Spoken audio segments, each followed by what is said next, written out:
Okay, no one has requested this, but I'm going to start doing some of the barbell movements, a few each week. The first one I'm going to do is bench press. Now, the first thing I'm going to say about bench press is think of it as a back movement so that your back is really tight and your shoulders are locked onto the bench. The only thing that will move will be your arm, your elbow, not your shoulder. So in order to feel what that feels like, you can warm up with band pull-aparts, which I will show you what happens when we do a band pull-apart. We're going to think about contracting our shoulder blades together and squeezing them together hard. Okay, so shoulder blades together, lats down. See how my shoulders stay down. I'm not letting my shoulders creep up. My shoulders are down and I'm squeezing through my between my shoulder blades and pulling my lats down. And if I show you from the side, you can see this lat activation, even in the band pull-aparts. I'm squeezing.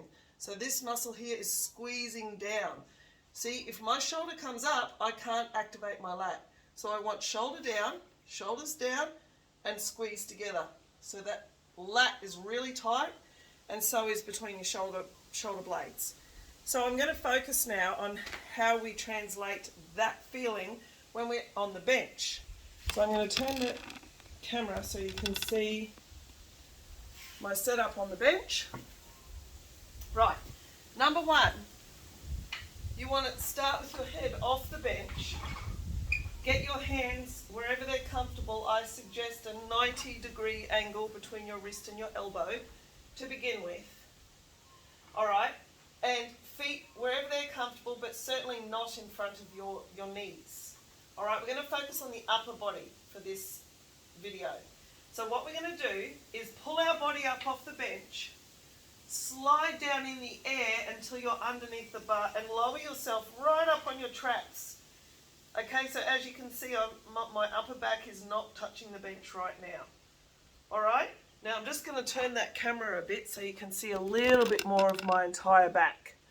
All right, I'll get back into that position. So head off the bench, hands in place, bar rolled to the front of the rack, all right? And then we're going to lift ourselves up, slide down, lower ourselves onto the top of our shoulders, pull your shoulders away from your ears, so you're right up on your traps, okay? Unrack the bar, then drop your glutes down. Okay, so your glutes are just touching the bench, but see how I'm keeping my chest up. My shoulder blades are together and my lats are down, just like the band pull-apart. All right, and then I want you to think of pulling the bar into your chest with a very light touch and then pressing it back slightly towards your eyes. Shoulders down, lats tight, big chest, chest up, chest up, chest up, and then push towards your eyes. One more time.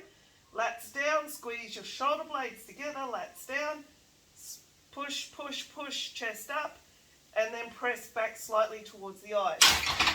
So, if you're doing your setup correctly, your upper back gets really tired, and because it's so tight the entire time. And it's okay if you've only got a tiny little arch, okay? That'll all depend on your thoracic mobility. And we can do thoracic mobility exercises to encourage that nice mobility through your thoracic spine. That's also very important to avoid lower back pain, because if your upper back is not mobile enough and you're not twisting, so you're not rotating and extending your thoracic spine, which is from about the middle of your back up to your neck, if you're not moving that enough, the load will go into your lower back. So that's a basic setup on bench. Hope that helps.